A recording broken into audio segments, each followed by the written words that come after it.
here. So we're live, and it's around 10 p.m. my time. Liberal Hill with my partner, Tag Team Gold champion. We're the champions of podcast for right now. And well, I was sick last week. Sorry about that, guys. But this is Rev Tech here. Glad to be back. All in was the shit this weekend. Now, we're going to talk about All In. We're also going to talk about Impact Wrestling. We're going to hover over the WWE for a little bit, just a little bit with NXT. And I didn't watch NXT this week. You did not? I'm not going to lie to you. I kind of glanced over it too. And that's why I want to bring it up right now. Individually, because Ring of Honor and NXT are like 1 hour shows that really they don't really deserve too much time. Do you want us individually to like split those? Like you get one and I get one. Like we just talk about both real quick. I mean, Ring of Honor was good this week. It wasn't too bad. I mean, I glanced over Ring of Honor because it's an hour-long show. So and then NXT I glanced over. I felt like Ring of Honor and NXT this week were slow. I don't know what the feeling was. It was slow. It's like I ate dinner and it was over. And I was like, I was kind of bored. I went to the Ring of Honor show. Like that show, they're showing on TV now. That's the one I went to for the live event. It must have been better at the live event because the way they have it recorded, it's just, wow. I wish they would just have that as a super show, honestly. The only thing I'm going to say is I'm not going to spoil it. The Jay Lethal, Jonathan Gresham match, bro, must see. A must see. Well, what they gotta, here's the thing with NXT. I don't like the fact with NXT, and I'm not trying to be mean to NXT at all. I'm just saying, like, I want like new storylines already. It's like give me to the new storylines. I don't want to see like post takeover stuff, like takeover recorded matches, like pre-show matches. So of that before they get into the new storylines, because they gotta build it up. What's the next big pay-per-view? Like what? Survivor Series? War Games. No, I'm talking like. So, like the Survivor Series and NXT is going to be War Games with the Triple Cage. So they're going to have 1 month of like the old stuff, and then they're going to build toward War Games. Yeah. But here's my thing too. Like and I know I'm going out of order with all this, but I kind of saw this tonight with All In the other night. It was like you could have really good storytelling within a match, and it's done sensational. I just don't understand why it's not being trickled down to like WWE shit. I really don't understand. They could be doing that with NXT. They're not doing it. NXT does it like to a small degree. Where WWE, they don't want people to think too deeply because they're trying to appeal to a mass crowd, like kids, dudes who are like with like dad guts and stuff like that. They don't want people to overthink it while they're in the arena. That's just an assumption, maybe not, but I don't know. I don't know. I feel I will say this to you. I feel honestly, as a wrestling fan, I enjoyed it all in. It was like enjoyable. It was like enjoyable to watch, and then you had those moments. You know what I mean? Compared to this week of wrestling, you just had those moments that were just really good, and you can pull behind it. I got that.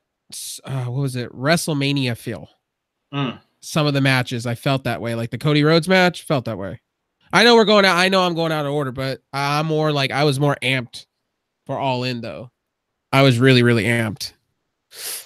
Well, before we talk about All In, let me grab an energy drink real quick so I can keep it going. Right there. Well, guys, if you guys were watching the All In show, man, we got a great 0 hour, honestly. Great 0 hour. I know this is ran by Cody Rhodes and Cody and the Young Bucks, but honestly, great show. I mean, they know how to book very well, and it played out to their strength. All right. So let's start with the All In pre-show. First match, SoCal Uncensored defeats the Briscoes. Solid opener. Two good. They came out like firing up the crowd like before the first match happened, and I was all into it, dude. Like the very beginning, I was all into it, and you could tell the crowd was all into it. And then they get into that SoCal Uncensored match, dude. Fantastic match. Then you have the over the budget battle royal with. I'm not gonna lie to you, a lot of people I did not know, and you had in the beginning Bully Ray take out this like unknown jobber, and then you have Moose get eliminated first, which and why is Moose getting eliminated by like the smallest guy in there? And you have Ethan Page, who Impact. Come on, what are you doing? Like you brought Ethan Page in just to do what? Like lose? Like, yeah, like you could have built something on that with him being a business cousin, and then like him, but you didn't do that for some reason. You had the only female in there, Jordan Grace. I've seen some of her work, very strong, a real powerhouse. She had a spot in there where she tried to lift up Brian Cage, and it was a botch, but I can't really blame her because like Brian Cage, he's thick as fuck. So like even getting him up is an accomplishment. I couldn't get that guy up, and I doubt anybody, like a lot of people in the YWC, can lift up fucking Brian Cage. So I'm not gonna alter for that. Let me see what else. Okay, Bully Ray, he wins. I'm doing quotation, but in comes the jobber who he powerbombed through the table in the beginning. The jobber throws him out, and it's Flip Gordon. Hell yeah! Oh. It was a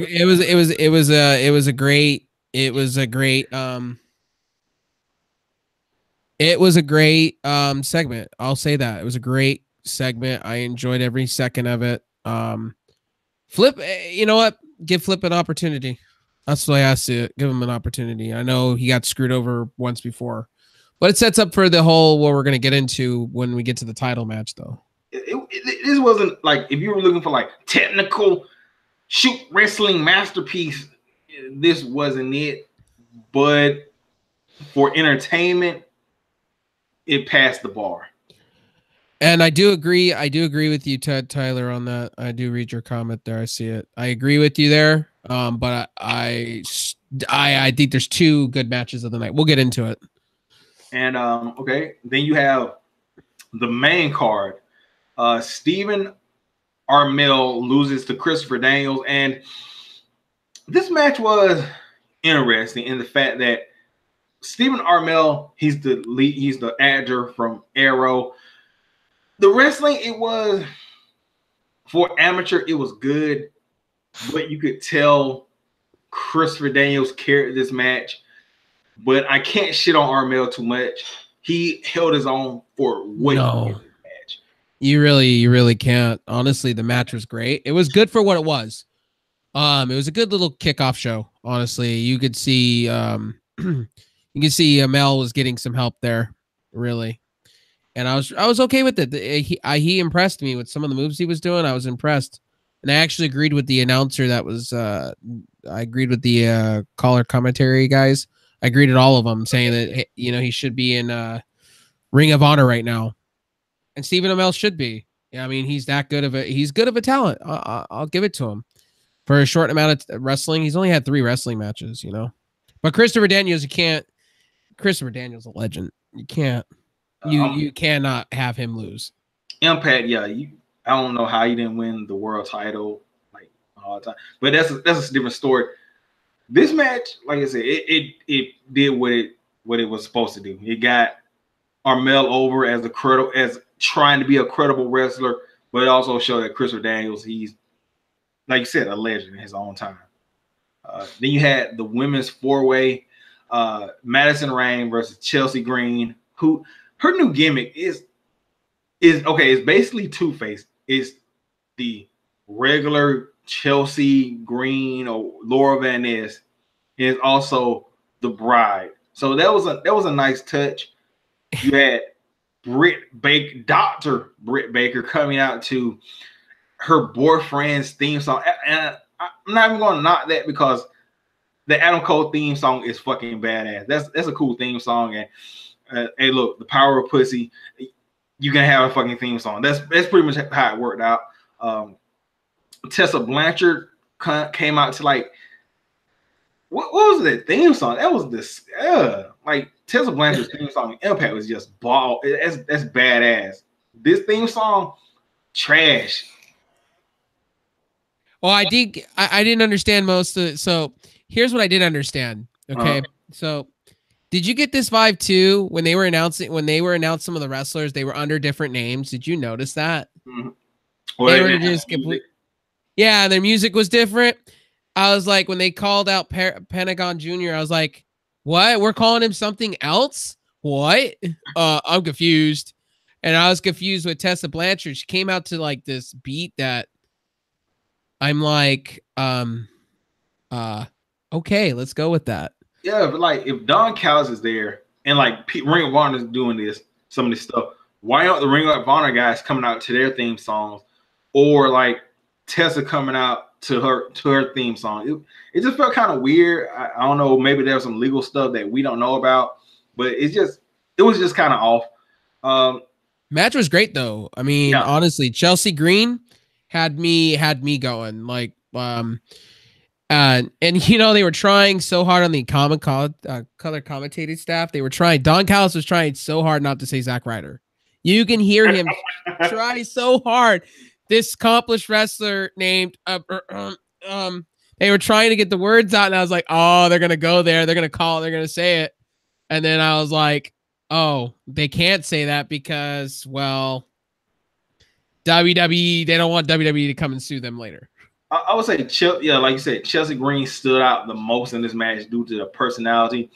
Madison Rayne, like, she was there, but she wasn't there, if you know what I'm saying. Yeah. Britt Baker, my first time really seeing her, it was okay. But the star, as we all know, was Tessa Blanchard. I disagree with you there. Okay. I disagree with you. Go, explain, go. Yeah, Chelsea Green, I'll be honest with you, put on a fantastic show. I don't know why she's not been signed yet. Back at Impact. She should be signed back at Impact at this point. NXT. I think she's going to NXT. If she's going to NXT, that's just, honestly, I'm sorry, but don't put her in NXT. Her character will just get ruined.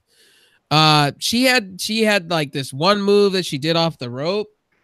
Dude. Oh, that cutter like on the rope, dude. And I was like, and then she did the whole Zack Ryder thing, and I was like, dude, Matt, that hands down she was the show of the match. Tessa Blanchard was really good technical wrestler though. I'll give her that for the match. Except for like when she went for that dive, I was like, oh no, baby, what is you doing? What's that dive? Like you barely got over. It was like, oh, you can't jump. Like you're athletic, you're strong, but you won't be dunking any basketball. Did you hear on the color commentators? Did you hear freaking the Ring of Honor guy going, man, it would be great to have Tessa Blanchard on our roster. You know, it'd be great. And then Don Callis, the Savage himself, well, we signed her long term. We got her for a while. And I was like, damn, you go, Don. Get her some. Get him some. It could happen. Like Tessa versus Sumi Sakai, if they ever have a Impact Ring of Honor Super Show, anything is possible. Well, anything's possible, and I think Impact. I think this new regime of Impact. I think we're gonna see, and I'm predicting this now, and I'm gonna be wrong about this. I want to see New Japan, Ring of Honor, and Impact work together as just one wholesome family. I'd love to see that. They need to. I mean, they also got Lucha Underground working underneath that. So, I mean, why not have this new like big mega power group of indie or what we like to call different promotions working together to make it happen? You know what I mean? I mean, Jay Lethal versus Austin Aries at a Super Show. Oh, dude. That would be hard to call because I like both of those guys. Brian Cage versus who's a television champ versus Punch Martinez. I mean, it kind of got into that in the Battle Royal, so that could Okay, well, that could be something to Sumi go for. Sakai versus Tessa Blanchard. Oh, yeah. That would be interesting.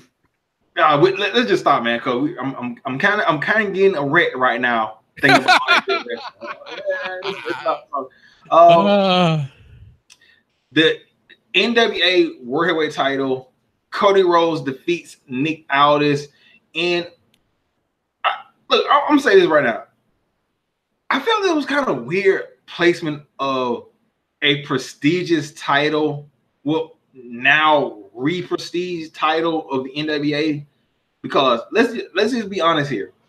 Before Nick Aldis took this title, it was bottom of the barrel, scrape trash, high school gym, turn out the light, somebody selling popcorn out of the trunk of their car type of stuff. Now he took it to a height. Well, you could thank Billy Corgan for that. Okay, yeah. Billy Corgan took NWA from like the high school gyms that it wasn't at. The title was like not relevant to now it's relevant and we're on a big stage, you know. And then he's basically going at Impact and basically looking at Impact like, hey, you guys should have never gotten rid of me. Yeah.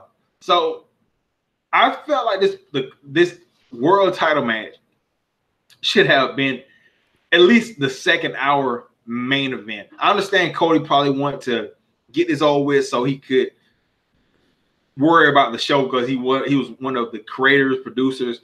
So whatever. Well, I'm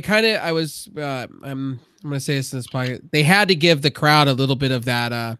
You could tell the crowd was getting a little disinterested towards the end of the women's match, so they had to do something to keep you. Even me watching it, when I was watching it live, that I was getting bored. I was coming off the high of, oh my God, they started out so fast. They had good matches, all-star matches, and then, you know, you had that women's match that kind of was topsy-turvy. You could feel the crowd was kind of not getting into it, but into it. And then you have to keep that adrenaline going. I mean, the crowd, you know, what are you going to be like? What are you going to be like other pay-per-views out there where it gets boring towards this almost close enough to the second hour? They had to do something. 2 spots of the match. Cody Rhodes hitting the blade under the table. The blade. Go, hey DDP, I need you to hit a diamond cutter. I'm fucking blading, bro. Blade. You seen that? Get this dude a diamond cutter. We're having Bladegate online. I seen that all in Bladegate. Like, was it a blood packet or was it a blood packet or was it him knifing himself or cutting himself? Like when did you see it when he got up and the blood was orange? I was like, is this real blood or is this fake? Which one is it? Then you had Brandy Rose with the no sell of the year. Takes a fucking elbow drop from Nick Aldis, and then at the end of the match, he's like, "Oh, I'm okay, bro." It's talk about Brandy Rhodes at the very freaking beginning of it when she came out, bro. Dude, I was just like, "What?" If I was Cody, I would be smashing her with the title belt on backstage, like, "Fuck it, Young Bucks, you worry about yourself. I'm a fucking champion." Clank. They had spots that, you know, I'll say this. It's a tie for me with Kenny Omega and Pentagon in this match. Like, hands down, it was a feel-good moment because the title is now more prestigious because of the Rhodes name, and it just makes NWA on the map. I would like to see NWA get somewhat and have their own television somewhere on television to where I can actually watch, because unfortunately it is on local TV. And unfortunately, with local TV, it comes on all hours of the night, and it's what is That's it? That's a chore to watch. Yeah, it's called Hollywood Wrestling, something like that. Hollywood of Wrestling, and it's the whole NWA thing because Billy Corgan lives out of Los Angeles. That's their. It's very weird. PJ Black's on it, a huge bunch of others. I would like to see them kind of make it more mainstream, literally more mainstream. I think that's what they did with that title that night. I think we're going to see it more on ROH too, because Cody, he's still signed on ROH, so he's going to be defending the world title on ROH. My question is going forward is what kind of a reign is he going to have? That's my thing. And going forward is he going to be on NWA television Is he going to be? How's this going to work? How's Billy Corgan going to play it? I'm gonna say this. I didn't feel like the match was like super excellent or whatever. I felt like there were other matches of the card that were better. But as far as like legacy and what it meant, it was great in that aspect. Yeah. And it gave you they had a beginning, middle, and end. Like Brandy Rhodes literally taking that elbow drop, dude. I was like, and is she selling it? But at the end she no sells it. Yeah, dude. I was like, what? Okay. It was a good match for what it is. It was a good bring us back up to feeling good and more energized. Then moving on, you had Joey Janela versus Adam Page in a Chicago street fight. They had some kind of internet storyline where Hangman Page is killing people named Joey or whatever. I'm gonna be honest with you. This is my first time ever seeing a Joey Janela match in its entirety. I think the last Joey, I seen one match of his, to be honest. It was against Leo Rush, aka Blackheart. Leo Rush. I don't know if you ever saw that spot where it was Joey Janela and Blackheart. They were on top of a ladder, right? Okay, just picture this. They were on top of a ladder. Janela hits a Spanish fly off of the top of the ladder onto two tables on Blackheart, and Blackheart gets up and no sells the shit. Yeah. So they did that kind of tonight too, though. If you saw it from the other night on the top of the ladder, dude, that I don't know what the hell they were trying to do. That was the end. When I saw that, I'm sorry, but when I saw Adam Page try to hit his finisher, the right up pass on the top of it, I was like, that made me cringe. I was like, first of all, his finisher doesn't really lend itself to like a lot of variation from like a ladder or like a chair, because you got to protect the dude's head with your back of your feet. So like when you're coming off, he has to like lean off. So it was just kind of cringeworthy to me when I saw that happen. A lot of the moves in that match, dude, I was like, I had me at the edge of the seat. And then they brought the dicks out. They brought the dicks out, and Joey Ryan, when the match was over, I was expecting like a Neville or like something funny to happen, and they brought out Joey Ryan, dude. And I was rolling, dude. Like that's some funny book storytelling, dude. Seriously. Joey Ryan coming out. I'm gonna say this about Janela. I'm not impressed by his wrestling per se. I'm impressed by his character. He has like good facial expressions. He kind of have athleticism, but as far as in-ring wrestling, that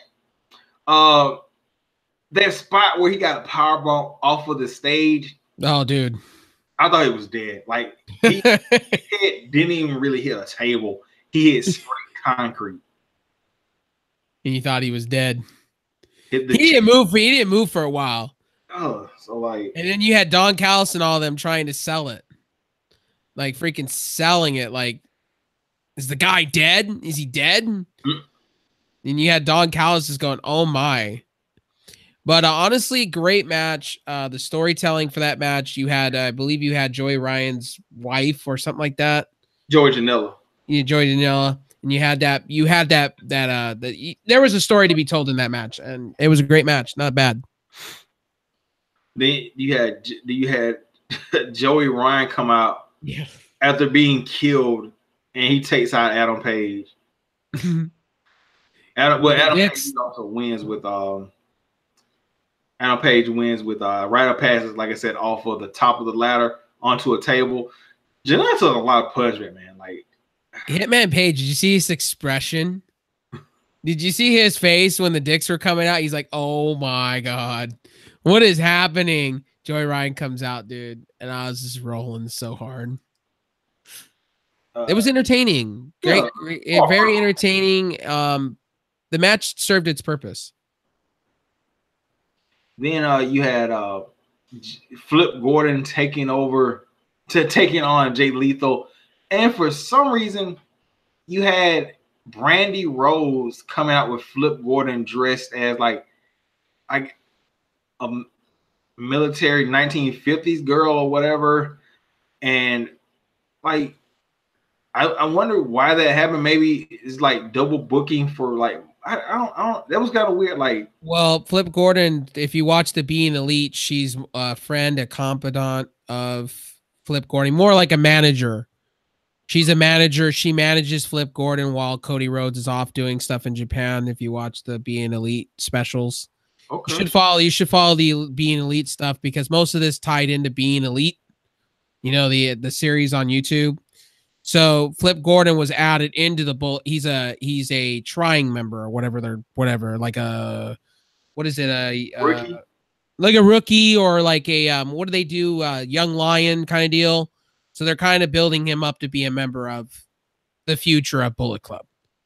That's what they're trying to do. Did Brandy? She looked hot in this outfit, but she also looked hot in the one she came out with Cody in. Let's just say Cody, he's a lucky man. Let's just say that right there. Yes, he is. You had Jay Lethal adopting his Macho Man persona and getting the okay from Macho Man's brother. They were calling it something else when he would play a different character. He had two sides. That's what Don Callis was saying. Black Machismo. I remember that character. I do remember that character, and that character was funny. But I wonder if he's going to bring it back for Ring of Honor. I wonder if this is just a special presentation because All In special. Well, I would like him to come back as Ric Flair. Oh, man. When he did the Ric Flair stuff. Oh, my goodness. It was a good time to be a wrestling fan because he can pull off a good Ric Flair. And that's been turned into a meme everywhere since. Lethal! Where you at? Damn it, the kid does me better than I do me. Woo! He did Macho Man pretty good, though. He does Sid Vicious good, too. I don't know if you ever seen Jay Lethal do Sid Vicious. Like, I was royally entertained by Jay Lethal. Like, dude, I didn't care if he won or lost. I was just more entertained by his whole Macho Man gimmick. It was fantastically done. Well, Jay's, you know what? Jay should be, honestly, and I know Jay Lethal's Ring of Honor champion.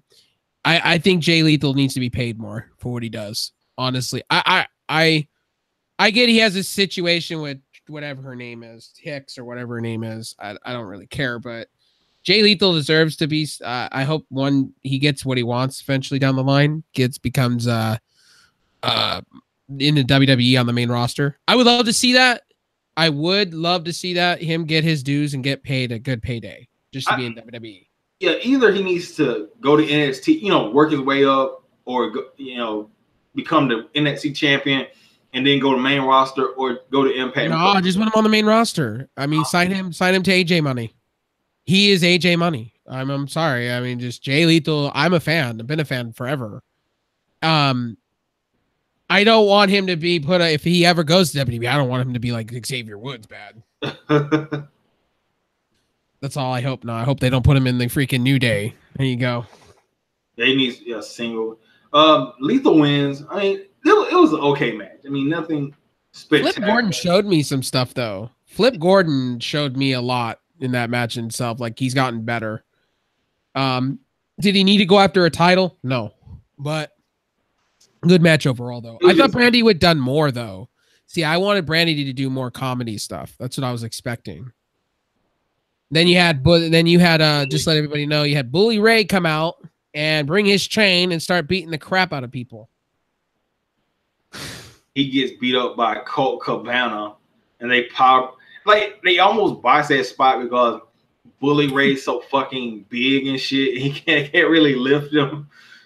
So they have like hold him up, and then Bully has to hold on to Colt's neck. Yeah.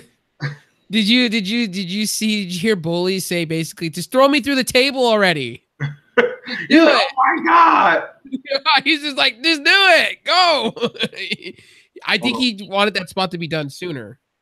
Yeah, he was like, "Yo, Fred, I'm finna fall out this bitch. Like, don't Joey Janela me, bro." Yeah, he was like basically like just throw me through a table. Just get it over with. Damn, I'm looking at an ad right now. 69 cents for a half a gallon of Minute Maid juice when you buy 5 of them. Ooh. I might have to do that tomorrow.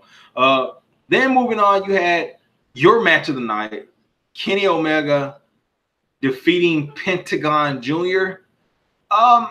This was a good match. Me personally, I can't call it match of the night because of one thing. One thing now. It was my tie for match of the night, though. Omega, he gets his arm snapped, and he pretty much no sells an arm break. And also, I like Omega, but I think he overuses the V trigger. Like he did, like I'm paraphrasing, but he did like 40 V triggers in this match. Like I was like, I'm V triggered out, bro. And then he did a one wing angel, and then with he did a broken arm. With a broken arm, and then he also did that spinning like Okada does, that a spinning pile driver. I mean, I see your point. I do. That's why it was kind of tied with the NWA match for me. The NWA's World Championship match for me for match of the night, and the women's match would probably be number solid number 2, tied with first. The problem I had with Kenny Omega is in the Pentagon matches, they butchered Pentagon's name right at the very beginning. And I was like, why is his music different? Like, you know what I mean? Yeah. I was very, very confused. Throughout the night, they played different music. You know what I mean? Different. They have the rights to it. That's the only thing I can think of. Omega wins with the one winged angel, and the lights go out. And I'm thinking to myself, okay, well, first time show, problems are going to happen. Anything can happen. Lights come back on. Pentagon, he attacks Omega, but the announcer say, like, hey, Pentagon, where his tattoos go? Something's not right. And it's the Master of Disguise, Chris Jericho. And he tells Omega, I'll see you on the cruise, bitch. Yeah, he was there. They said he was there only for 15 minutes. He was like it was a flyby. He went and got back into a private jet to go to his music show or whatever it was for Fozzy. Right after that, I was just like, damn, dude. Like, you were there only 15 minutes. Would you get catering? Put on a Pentagon mask, look like Pentagon, and then freaking come out and beat the shit and then walk out and leave? That was the most quickest thing I've ever seen in my life. And then you could tell, honestly tell after the Pentagon match. And here's the problem with the Pentagon match. If you had Pentagon win, then you have him to be number 1 contender for the IWGP title. Which wouldn't be that bad because they have like a couple pay-per-views to go before the big pay-per-view in January. So that would be that would have been a huge moneymaker right there in Japan. Well, but my thing is Impact. You know, Impact is. I wish they would just merge together. You know what I mean? I wish they would just merge. I wish Impact and New Japan would just work out their grievances between each other. I mean, it's not TNA anymore. I mean, it's ran by Don Callis. Like, I'm not joking. Don Callis is the man at the moment next to Scott D'Amore. But I get why they made Pentagon lose, but I just didn't understand because it would have been a good feud going forward between them two. But how would you play that off though? You would have to have Kenny come to Impact, and then vice versa with both of them. You know what I mean? Yeah, it would be a hell of an interesting experience, though.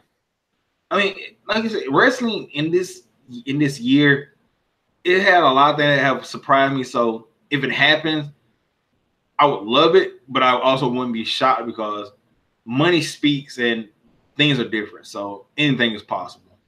Well, it's like what Impact was doing this week. If you watched Impact, you got them teasing Chris Jericho's debut technically. And it's at this point, it's now or never with Chris Jericho. Chris Jericho just showed up on. Didn't Chris Jericho say in multiple interviews he didn't want to piss Vince McMahon off? Right. Being part of the United States promotions. Well, he just did it. He did All In. He was in there. So now that tells me Jericho just doesn't care. He's just going to be with Impact no matter what.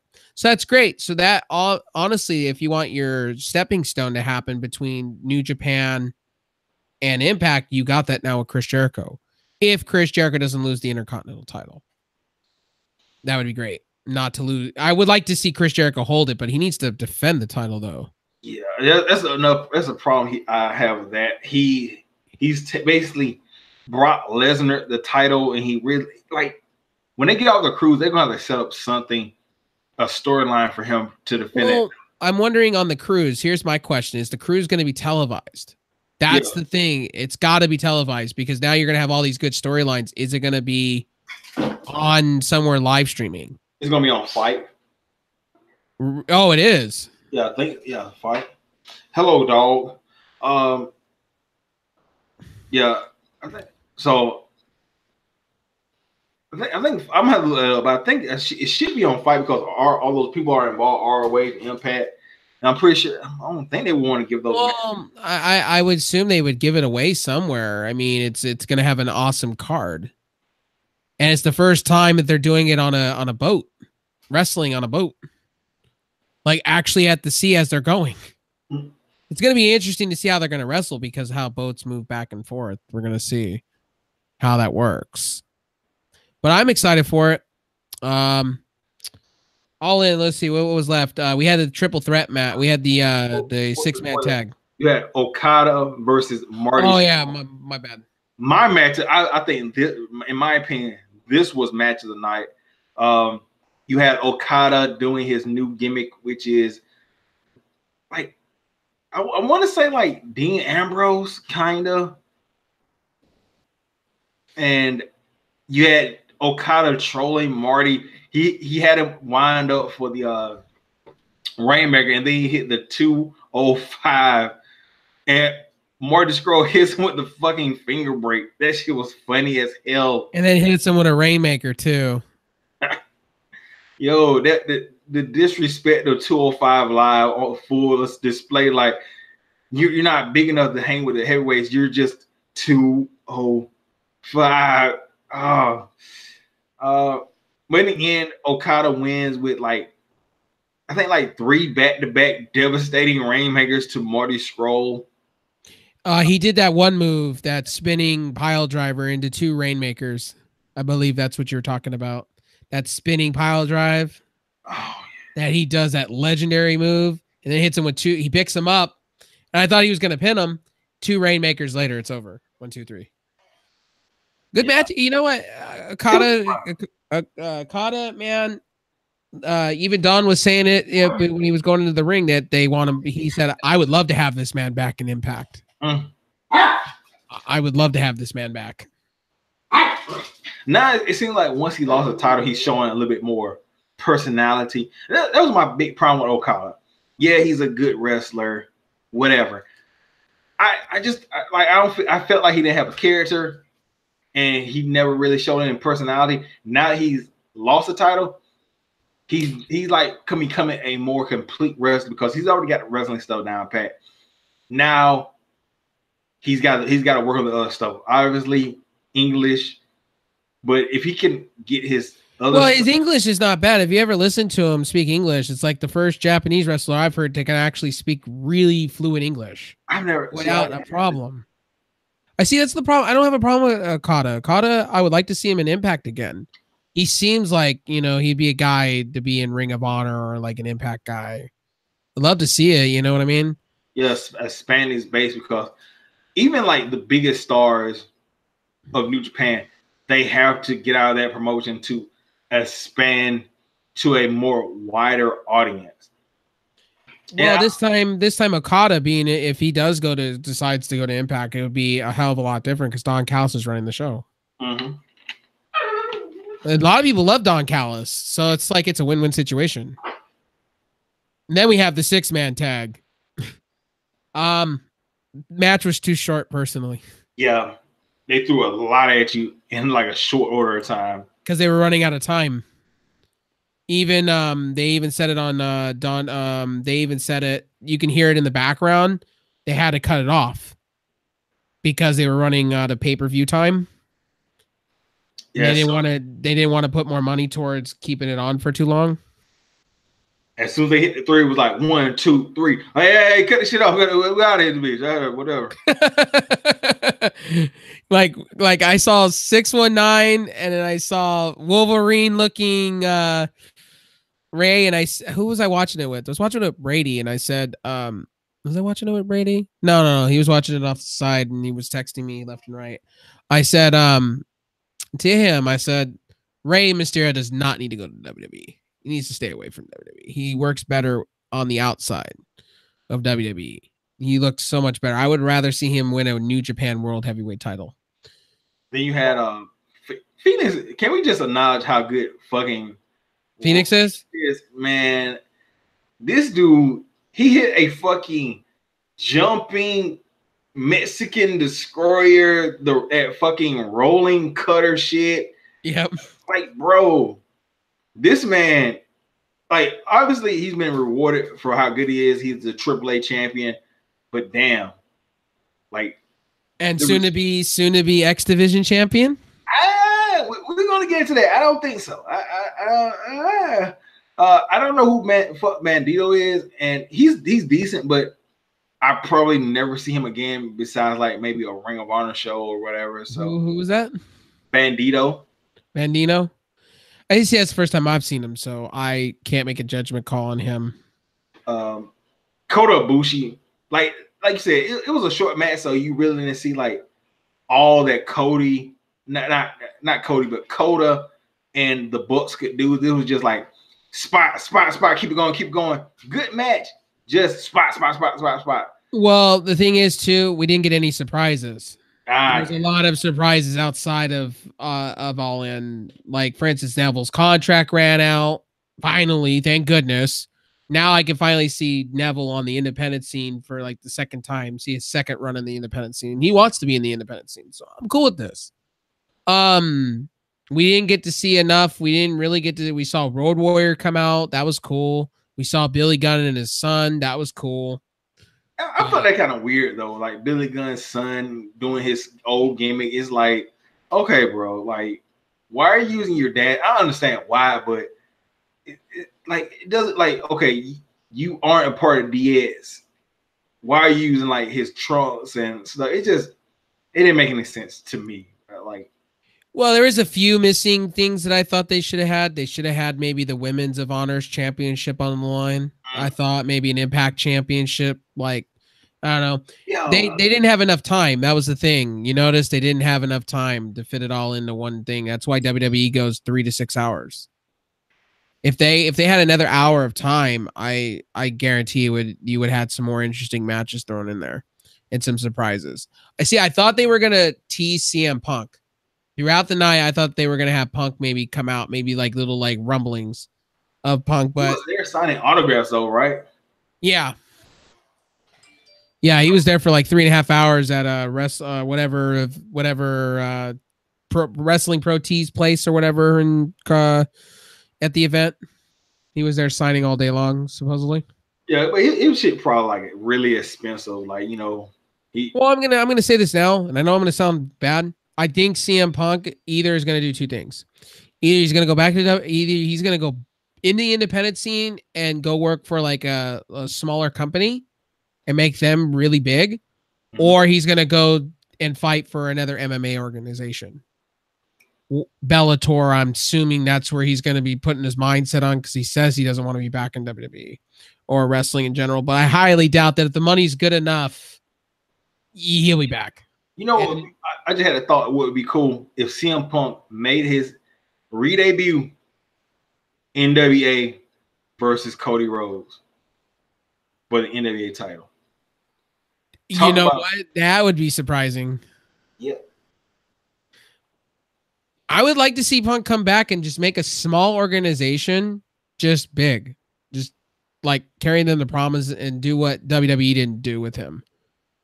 But I highly doubt CM Punk's coming back at this point. AJ Lee on a different situation is talking about coming back. She's teasing kind of coming back. But she said it depends on her bipolar and whatnot. Well, my final thoughts on All In. Good show.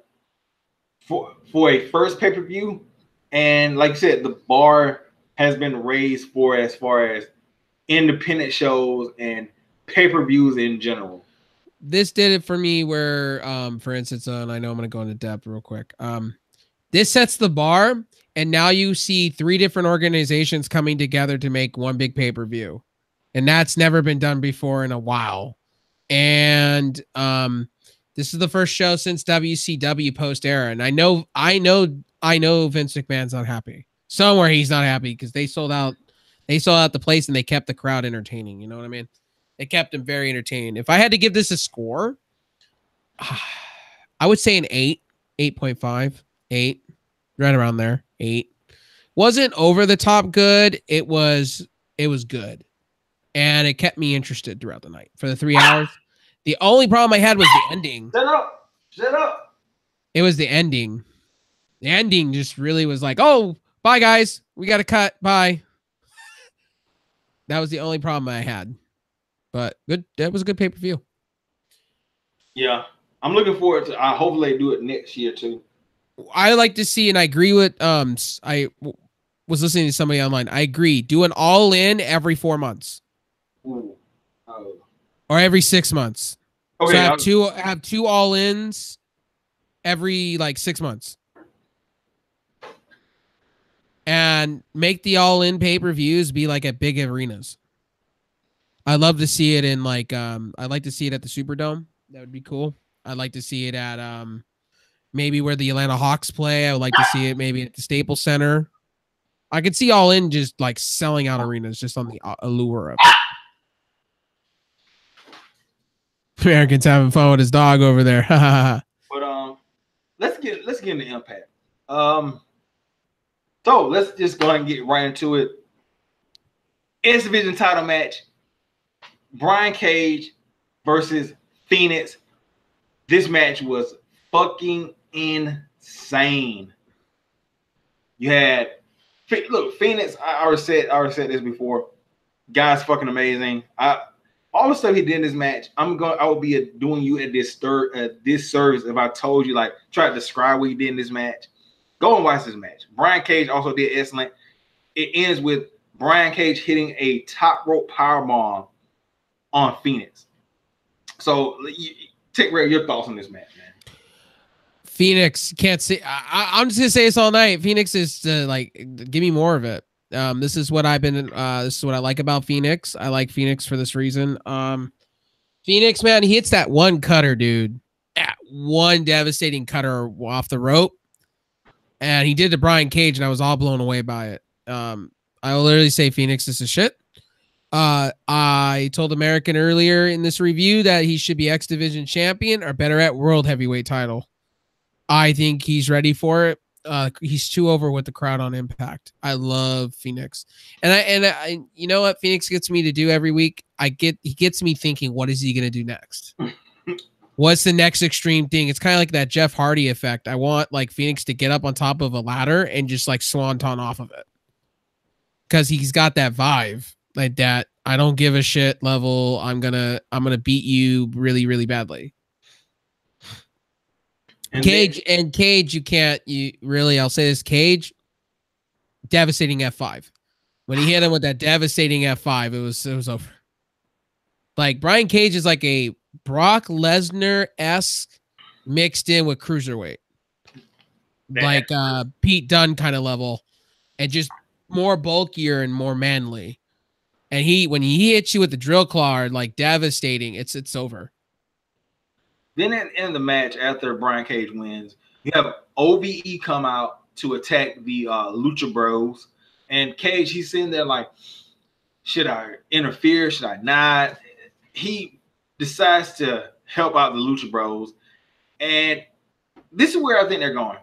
It's going to be Sami Callihan versus Brian Cage at the next pay-per-view for the X Division title. I could be wrong, but if you're going to have Cage get involved in this kind of thing with OVE, you're not going to have him waste time with the OVE guys. You're going to have him get something started with Callihan and like, you know, have that for the pay-per-view. And maybe have Callahan win the S Division title. Maybe I don't know. I don't know how you feel. I don't know how you feel about that. I agree with you there. I 100% agree with you there. I thought they would do something with Phoenix maybe in the mix of that. Highly doubt they are now at this point. I don't think they are. I'm with you on it. With that storyline, OVE versus Brian Cage after what he did. You know, Sami Callihan's not putting up with that next week. You watch how they're gonna play that. Now it will build up probably to an X Division match, title match. Yeah, now do you have Sami Callihan winning that? I would think so, man. Like he's been doing good work with Impact, good promos. He's got eyes on the product. See, I see it's happening something differently. I see Brian Cage cashing it, taking it in, and then for a world heavyweight title. But they don't do option C anymore. They don't anymore. I thought they do. I think it's been a while since option C. I thought they got rid of option C.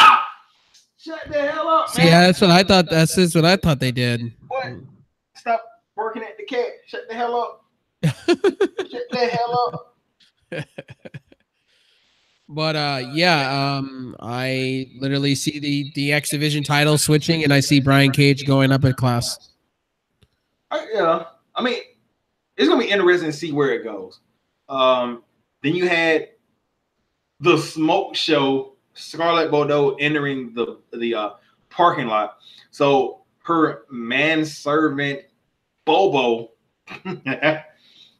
is driving this SUV, and like he gets to the gate, and the security guard is like, "You don't have an ID. You can't get in. You can't get in, bro. You can't get in." And Scarlett comes out with the smoke and the music, and she's like, "Let me in." And the guy's like, "Fuck, open the gate, goddamn." Yeah, that's what happened. So I don't know what to say, Scarlett Bordeaux. I don't know. Every week I'm just I don't know. Grado's newest manager. I'm gonna say this right now. Grado's newest manager confirmed. Then let's talk about the LAX stuff and the OG stuff. Let's combine all that stuff. Are we getting tired of this? Because I'm kind of getting tired of the whole thing. I want them just to move on at this point. First of all, R.I.P. Richie. The last true gangster alive. Or is Richie alive? Like, no, yeah, they say Richie's in the hospital, so they didn't kill it. So they whatever. So the OGs, they're like, "Oh man, I can't believe we killed the kid, man, or hit a kid." And King's like, "Stop being motherfucking soft. He was in the danger zone. You know what could happen, blah, blah, blah. Gangster. And he gets a call. He's like, "Don't make a move. Don't do nothing. It's from the boss guy." Conan and his guys, LAX, they're like, "Oh man, we got to retaliate the kid or whatever." Conan's like, "Send some money, hospital bill, whatever." He gets a call and he tells him, "Don't do anything. Boss man." Here's what I'm predicting. This might sound weird, but they're going to come together. OGs and LAX are going to come together because the guy that called King and the guy that called Conan, they're the same person. The only thing I can't really speak on, who would be the guy, the big boss guy over these two guys to make the top of this faction. So that's gonna be interesting. I would say Rey Mysterio or Alberto Del Rio or just some big Mexican name. Or maybe I could be wrong. I don't know how you feel about this whole situation. Take Real, speak on it, man. It's hard because I'm burnt out on the situation. This kind of needs Rey Mysterio, kind of in a way. Kind of needs an Alberto Del Rio to come back. Berto's doing really nothing, and Rey Mysterio is looking for a good payday. So, if I'm Impact, I would sign him long term if I were you. Or you bring back the problem child called Alberto Del Rio that didn't want to be there. You need somebody else. You need another character in that because it's not. It's kind of falling away from the original principles of what it was. And if it's like a head boss gangster guy, it's got to be somebody. It's got to be a big name. You just can't have unknown Joe Schmo Mexican wrestler as the top gangster guy. It's got to be somebody big. What they gotta what they gotta do is if they're gonna do that, then they gotta tap into their Lucha Underground. Mm. Oh, Dario Cueto. No. Okay. I would say Katrina's guy. Trina's guy. Oh my God. How do I not know his name? Cueto. Not Cueto. God. I. It's like off my mind. Mil Mentes. There you go. Mil Mentes. Yeah, but he's not even the boss though. That girl Katrina, she's the boss. Well, they could change his character in Impact though. Okay. They could change his character and make him into something bigger. Or you know what? They could bring what's his name? Dario Cueto's brother. They killed off. I think didn't they kill? No, he hasn't been dead yet. Oh, you're talking about Jeff Cobb. Jeff Cobb's a ring. I don't even want to spoil it, dog. Like Jeff is the Monster Matanza. He's somewhere else. That's all I'm gonna say. Okay, all right. And I've probably been watching him for a while, so you know. Don't I feel dumb? Then you had Tessa Blanchard cutting a really great promo, talking about her family lineage and how being a Blanchard is okay, but if you don't win any gold, it doesn't mean anything. Like you can have the family legacy, but if you're not a winner, who gives a fuck? Basically, I like the promo. Promo was great, and it set up for what happened, and I was kind of excited for the outcome. So I'll let you get into that because the outcome was great. Then you had Eli Drake beating up the jobbers that beat the Cult of Lee. I don't know where the fuck they're going with this shit, honestly.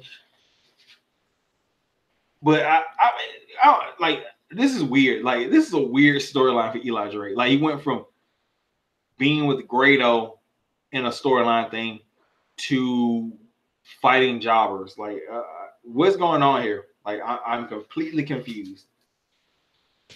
They're trying to give something to Eli Drake that he can utilize, though. That's the thing. Can I say this in a good way? Eli Drake's a great talent. I just don't know what they're doing with them. I hope he gets a stable faction. But my question is, with Impact, there's too many stable factions at the moment. Too many of them. So do you call it the Cult of Drake?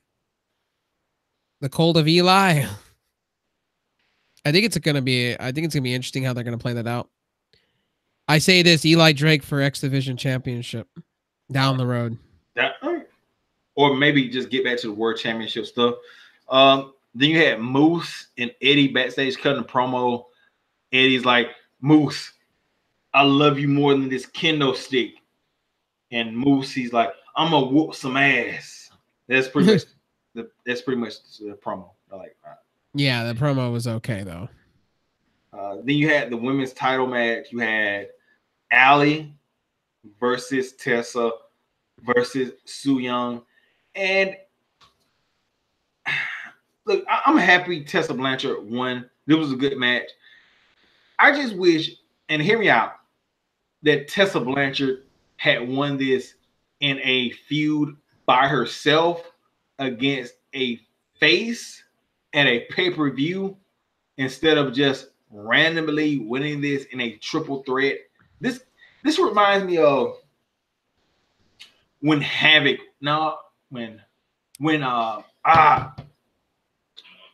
was it, Havoc? When Havoc lost the title to the woman that beat Gail Kim with that cutter, Taryn Terrell. Yeah, that's what that reminds me of. It reminds me of when Taryn Terrell beat Havoc and Gail Kim in a three-way. Well, now you can have that. It's really hard because I agree with you, and then at the same time I disagree. But at the same moment, I kind of get where you're coming from because you would rather have that story-driven build moment gets turned Su Yung to begin with. I would. This is what I would have rather have done. I would have rather, if they want to take the title off Su Yung now. Okay, here's how you do it. You have Allie win. Turn Allie into the heel bitch character that she was at Cherry Bomb. Have her beat up Kira.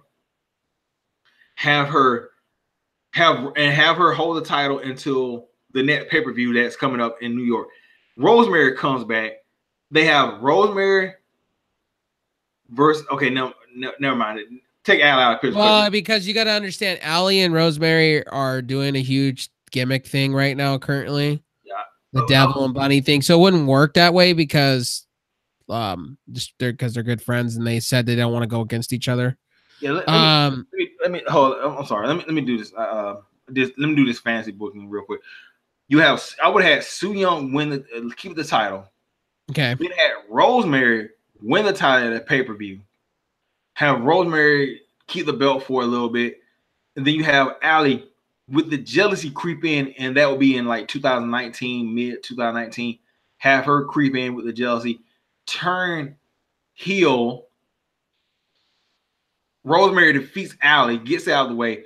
Then you have Blanchard versus Rosemary, and then at Slammiversary, that's when you have Tessa win the title. If you sign her to this massive year deal, that way you can have Tessa have all these matches under her, like at least one more few or two under her belt. Well, the title.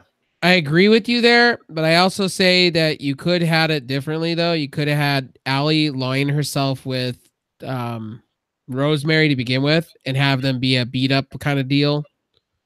Because what you got beautifully with Impact, okay, so here's the thing with Impact you got going on. You got great women's action going on.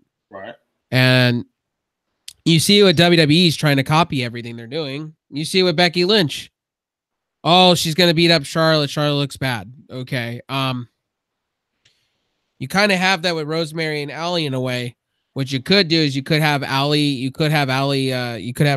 win the title. You know what I mean? You know what I'm saying? You can have Rosemary win the title and then make Allie feel like she lost something. I've been to the tons of title matches and I haven't won anything, and have her be the jealous person. Do you see where I'm coming from? Yeah. Have her beat up Rosemary and turn heel that way. And then take her shirt, and you know what they could do to go over the top? They could take the shirt that they worked together with, the bunny and the demon, and what they could do is she could light this shit on fire. Ooh. Right on stage. They can actually do that because Impact's been known to do that. Now, I don't know if you ever seen Cherry Bomb, like before she got signed to Impact. Yeah, I have. Heel, she was an excellent heel. Then you had Tessa Blanchard. I love her reaction when she won. Like she was like surprised and like, oh my god, I can't believe I fucking won this shit. And then like all of a sudden she gets the title. She's like, yeah, you fuck ass bitches. I'm the best. You guys fucking suck. I'm the champion. Fuck everybody else. And she even tells Allie like, yeah, Allie, I told you, bitch. And then she like, oh, I love that. And then she comes backstage. She went over with the finger, and she went over like kind of like Happy Gilmore kind of deal when he tried to get the hole in. He's like, I told you. Don't screw with me. And then she went over to Su Yung and gave her the same talking to, and I was like, oh my, okay, let's go. All right. Tessa Blanchard's a great talent. And I didn't understand why they did it, but I get it. I understood why they did what they did. And Tessa's gonna hold that title for a while. There is no doubt about that. Tessa's gonna hold it unless Tessa lost the title at Rise. That's the only thing I could think of. She drew, the title. He lost the title at Rise, and then can we say this like Chris Wolf needs to be in Impact now immediately. Yeah. Like she's putting on I just saw her put on an all-star match in Germany, and she came out with like everybody's in love with her. Bring her to Impact, sign her long term. She needs to be there. Has fucking personality. I love Chris Wolf's personality. Like she needs to be like on Impact television. Seriously, like now. Like I don't get me wrong, the women's roster is kind of becoming stale, minus Tessa Blanchard. They need some life into that. Chris Wolf would do that. Yeah, she would bring something like a shot of caffeine to the arm of the what happened to that Black Lagoon chick? They brought her in and then we haven't seen her since. that was just for the Rise stuff. Like, unfortunately, like hopefully they bring her back in, but whatever. They need her right now, honestly, because Rosemary's she's out for an injury for quite a while. That's what they were saying. She's kind of hurt for quite a while. She had that same injury as John Cena, tendon injury. Then you had a promo with Austin Aries and Killer Cross, where Killer Cross, he's like, look, stop bothering the champ. Like, he's annoyed or whatever. And yeah, it was pretty all right. Then you had, okay, I already talked about the LAX stuff. Oh, you had the Smoke Show. The Smoke Show. Where Grado and his water bottle. Like, Scarlett Bordeaux pretty much talking dirty and getting Grado all, whatever, causing a rib between Grado, Katrina, and Joe Henry. Scarlett Bordeaux is going to be, what's his name's manager? Like, Grado heel confirmed. Storyline. Like, this fits a lot better. And now it feels like maybe you can have some traction with this storyline. Grado turns heel, confirmed. And then you have a mixed match tag between Bordeaux and two other people. Can we just confirm that now? For Bound for Glory. I can see that happening, yeah. Yeah, that seems like where their story's going. And really, Grado needs something. And I think Scarlett would do that for him. He does need a personality change. And I've also seen Scarlett Bordeaux fight on the on Explosion. And Scarlett's got some moves. Oh, she's improved. Like, because last time I saw her, to quote The Rock, she absolutely, positively sucked. Hey, at least it's better than that Kathleen chick. I freaking couldn't wrestle against Rebel. Oh, Katarina. Yeah. Katarina can't just wrestle for shit. I'm sorry. Yeah. That was some bad wrestling. I don't know what was worse, though. I think the Kiera Hogan Alicia Edwards match was kind of bad too. That was kind of, I don't know if you watched it. I will say seeing Grado hold up a bottle of water and almost like lose his mind was great. Then we had Petey Williams versus Rich Swann. Rich Swann gets the win with, like, it was weird how this match ended. Like, he hit like a running shooting star press and the pinfall happens, and Petey Williams like, really? What the fuck? Like, did you just do that? Like, no way. And okay, they just fast forward. They go backstage and Swann, he's like, yeah, man. I told you. Those more keep winning, and I'll become a champion, whatever. And I was expecting Petey Williams to come backstage like, hey man, what the fuck was that? Did you just cheat or whatever? But instead, it's Matt Sydal. He's like, I can open your third eye, blah, blah, blah, blah, blah. And in the corner is Moose laid out by Killer Cross. Your thoughts on this match, man? Which one? I'm happy he won. Petey Williams, on the other hand, I don't know. I don't know what they're doing with Petey at all. I don't feel sorry for Petey losing there. Which one's over? And that's the thing. I mean, you brought Which one? He signed. He even said it in interviews. He signed a long-term deal with Impact. So, of course, give him everything. Give him the kitchen sink. I can also see him X Division champion too. Ooh, I just thought about something. Rich Swann versus Sami Callihan X Division title. That would be pretty good. I would dig that all day long. So let's talk about the main event. And I hated this whole storyline. Really? I did not like this. It is the Beatdown Clan all over again. Wow, you went to the Beatdown Clan. Wow. It is the Beatdown Clan all over again. 2.0. 2.0. Moose should not be heel. I'm sorry. I booed. I hissed. I was like, oh my God, really? We're doing this, Moose? Really? When you're everywhere else being a face? What is this? Logic. Oh, okay. So let's get to that point. Eddie Edwards comes out by himself, and he tries to take on Cross and Aries. He kind of does it, but in the end, he needs Moose to come out. Moose comes out, and he like tags him in. He got his head bandaged up like his 1920s, and he grabs Austin Aries, and Killer Cross jumps from the ring apron, and Aries is like, "Oh, hey man, I'm by myself. Don't do it." Moose turns around and spears Eddie, and Aaron and Killer Cross, they're like laughing hysterically, and they like go into this mad laughing rage where they like toss the referee out, like ha ha ha, and they start beating up Eddie. And Moose like you said, Moose turns heel, and I'm wondering why he turned heel. Is like reasoning, and I want to say this also. Eddie Edwards, he's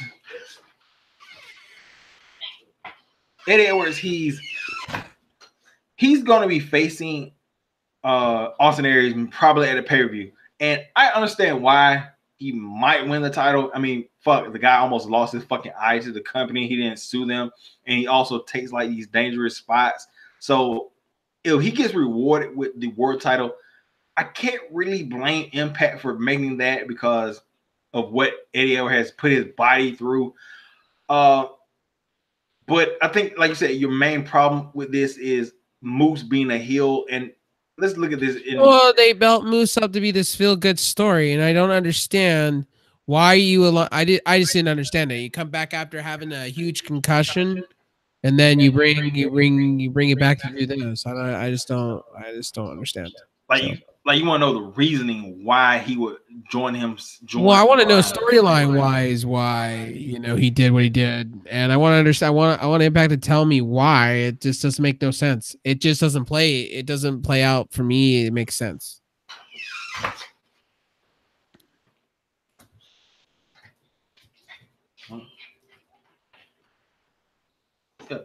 But yeah, that's kind of I guess like we're gonna have to get like answers next week to see why this happened. Yeah. And I mean, to be fair, this faction looks pretty legit. You got Aries getting flanked by two monsters.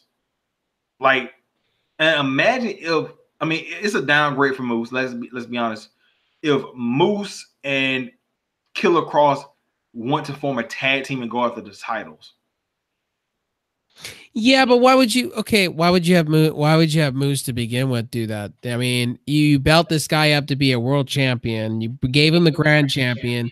And what's up with the grand champion? You know what I mean? Oh, it doesn't exist anymore. They kind of like assimilated it into the world title. It's so stupid. Yeah. They do need another mid-card belt besides the X-Division title. Yeah, they kind of do. And it kind of shows this now because you have just faction after faction. So, but, I mean, like I said, it is a downgrade if they do that. But if it's just Moose and him protecting Aries, but also, will you send Eddie after the championship at the pay-per-view, or will you send him after Moose? And if you don't send him after Aries, who is Aries' opponent for the pay-per-view? So you got to start building for that right now. I'm talking about like a couple of weeks.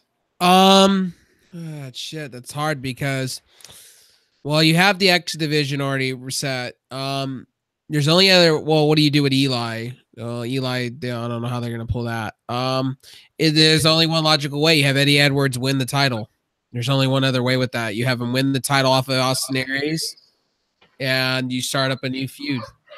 And American's tired. I'm not tired. Like. It sounded like you were yawning there. I got a cat. I'm looking at the corner of my eye. My cat, my little kitten.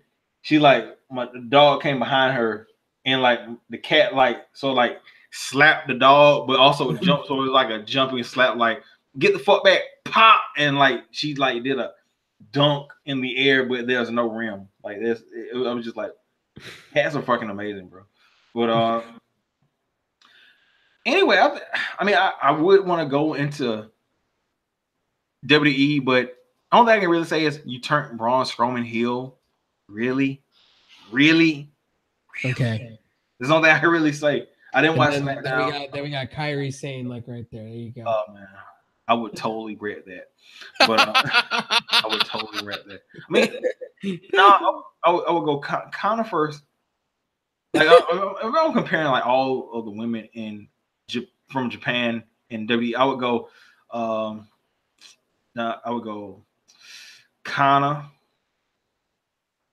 Lo Cherie. No, because Lo Cherie has like a man chest. There you go. There you go. Here you go. The title. There you go. Yeah, it would go Kana, Kari, then Lo Cherie. Because Lo Cherie has, like I said, she has the man chest, like so, like it's kind of weird, like.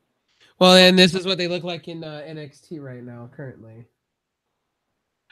Bro, I don't know if I ever told you this, but Lo Cherie, she's hot, but she looks just like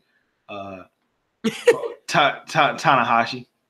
She looks like Tanahashi, bro. Like for real. Like when like there was a magazine where they had them side by side, like because she was the champion of Stardom and he was the champion of New Japan.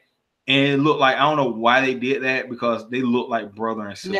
Now, do you see on the title? Do you see on the NXT title? I'll put this in picture again. Do you notice they have WWE logos, not actual Kyrie Sane logos? What? Belt. There, I'll put it back at you. Here. Now I'll put it right up in front. If you go really close on that belt, do you see something? She doesn't have her own title. So if she was one holding the title for very long, right? Yeah, would you think that? So I think she's going to be dropping the title real quickly. If that's the case, because I've seen nothing but pictures with her holding the title like that, or is that her privately owned title? I don't know. I don't know which one that would be. Because I'm confused. You see, at this point, because Shayna Baszler had all this the get up on hers, so I was like, okay, well then that's why, because Shayna Baszler hold the title for so long, you know. Not unless hers like are taking more time, like because obviously they're gonna have like a steering wheel, or I'm not a boat guy, so I don't know what you call that fucking steering wheel, like the whatever, and her name, like maybe they didn't have those made in time and they're just gonna like thug it out until they have those made, because I would think those take time and money and resources to make those plates. And then they're gonna have a big deal about it. Kairi Sane finally gets her plates. 2-minute video. I hope Kairi Sane holds the title long enough. I hope. I'd be really, really sad if she didn't. Like, also, let me speak on this. Like, they're gonna have Evolution. If they don't have Kairi Sane defending that title or on the show, or some of the women from NXT, it will be a huge disappointment. Well, yeah, you already have teasing of a women's what is it? A women's freaking title. Tag team belt. You already got that in place. You got Stephanie McMahon overselling it. This is gonna be the best pay-per-view ever. We're the ones the first to do it. Yeah, no, you guys weren't actually. In fact, if you really want to go into it, in the 80s, they were doing all women's pay-per-views for wrestling. And then Impact took it and made it better with the whole one night only knockouts editions. And they had beautiful matches if you would watch those. So WWE is not the first, you know what I mean? Not the first innovator for women's tag teams, or in fact, and if you really want to go into it, you can credit Impact Wrestling for a lot of it. If you really want to go deep into it, Impact Wrestling, Knockouts division, they had the Knockouts tag team titles. They had the Knockouts Queens title.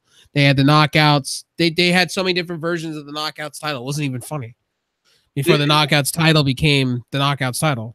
Isn't Chelsea Green, isn't she a part of the Mae Young Classic, right? Yeah. I'm not gonna spoil anything to everybody. I already know the 2 finalists. Oh man. They put that all over Twitter. Thank you, internet, for that. And then Wikipedia, thank you for that too. We're going to get into these comments real quick. Farther fucking wrestling, the cult of dummies. Y'all boys keep it real. I'm subbing right now. Thank you. Also, Tech Rail does Switch, so links in the description. It's a good way to keep Moose around the title. Yeah, I agree with that. Love cat. I agree. My cat's name is Zeke. Yeah. Well, I got two cats. I got one tuxedo cat. His name is Chunky Chubbs. Look, don't know. I don't know why his name is Chunky Chubbs. I had a former girlfriend. Her kid named him that. So whatever. And then I had a friend drop off her animals here, and is a small kid named Chloe. Really, I would call the cat Naito Jr. because no matter what you do to the cat, it stays like it stays like calm as shit. Like you barely can get a meow out of the cat. Like cat just looks at you like, yeah, I'm a motherfucking cat. Deal with it. I'm just Cult of Dummy. I actually like that name. Actually, that would be great. Do it instead of the Trevor Lee. That would be cool. They might do Trevor Lee versus Eli Drake feud. Yeah. I was honestly gonna say this too. With that evolution comment that you were saying earlier, they gotta make it. They gotta kick it out of the park, literally. Because at this point, here's the problem that I have with WWE: they're recycling matches for recycling matches. Like that Super Show that they're gonna be doing in Australia, it feels to me like they're gonna just recycle same matches we've seen over the last 10 years. Yeah, I mean, especially like they're bringing like the older women and stuff like that. Nothing wrong with that, but I just think WWE is getting desperate. Honestly, I feel like WWE is getting desperate they're trying. I don't know what they're trying to do, but they're trying to get on a level of what all these other promotions are doing. And what was that? I almost forgot about a match on All In. I forgot about the Matt Cross versus MJF. Like real quick, I want to speak on that. MJF, I enjoy him. He's a great heel, and I think he finally stepped out of the shadow of great value EC3. Because first time I saw this dude, I was like, this dude, he looks like EC fucking 3. Like he's fucking like, what is this shit? Matt Cross, excellent wrestler, but I think, like I said, MJF stole the show in that match. I don't know. How do you feel about that match, real quick? Great match overall. What was I gonna say about that? I don't know the two wrestlers, so I can't really speak on it. Now, after hearing you, I can kind of see the semblance to EC3 in a way, like you were saying, but not. Good match though. What number was that match though? That was like right before, right after the 0 hour, the pre-show. Oh, okay. So yeah, I enjoyed that match. I just had to know what order it was in because I had all the matches written down before we did the review. Which ones I like the most. And I will say, Kenny, I will say this. The NWA World Championship, Okada, and the dude are all tied for first for match of the night. There was no really definitive version. And I kind of said at the beginning of this review that I liked the Kenny Omega in the Pentagon match. But all three were really good. And you could even throw the women's, if you really wanted to, you could throw the women's match into that for all. Let me ask you something real quick. Since All In was successful, do you feel like WWE would do something like a pay-per-view or special where it's nothing but independent guys and they try to bring them in to where okay, you win this match, you're a part of the roster? No. To counter All In? No. Vince McMahon's too greedy. I tell you this now. Vince McMahon does not want what was it? Vince doesn't want he doesn't want anything to do with the independent scene. He doesn't want but he wants to take from the independent scene, and what he wants to do is turn them into Vince McMahon guys. And he's been trying so hard with certain talent like Roman Reigns, and has that really worked out? No. So I don't think Vince would want to do that because it's not him making the talent. You see what I mean? It's not his homegrown talent. Like, for instance, Cain Velasquez, they're bringing into WWE. Okay. the UFC guy, right? He's never done wrestling in his life. Never. Until now. You know, he wants to be a WWE guy. Prime opportunity for Vince McMahon to make him into a Vince guy. That's the guy you would want to bring in. That is technically what Vince wants to bring in, is guys that are just new to wrestling. I can make them into a Vince guy, and they'll stick with WWE from here out in the future. You know what I mean? Vince does not want to give up his ground. What do you think there's going to be some kind of retaliation for All In from the WWE to like, they're like, okay, we saw All In, we got to do something that's like All In, but not All In. No, they're not going to, because they'll turn around and we got the super show going on. We're selling out we're selling out ball stadiums. We don't need to compete with this. This is them trying to compete with us. It doesn't change the WWE selling out football stadiums. They're selling out big arenas. I mean, in the sense of when they do the big pay-per-views, so they don't really need to go compete with All In. All In, honestly, what I'll take out of All In is the fact that the indie scene is thriving, and it's thriving really nice. And you got all these little mini promotions working together, and it's never been done before. It's never been done like this in this aspect. What I like about Don Callis and all these other guys, like the Ring of Honor guys, you know, all the up and up guys, they're all talking together. You know what I mean? They're all talking. You don't get that. You know what I mean? Yeah.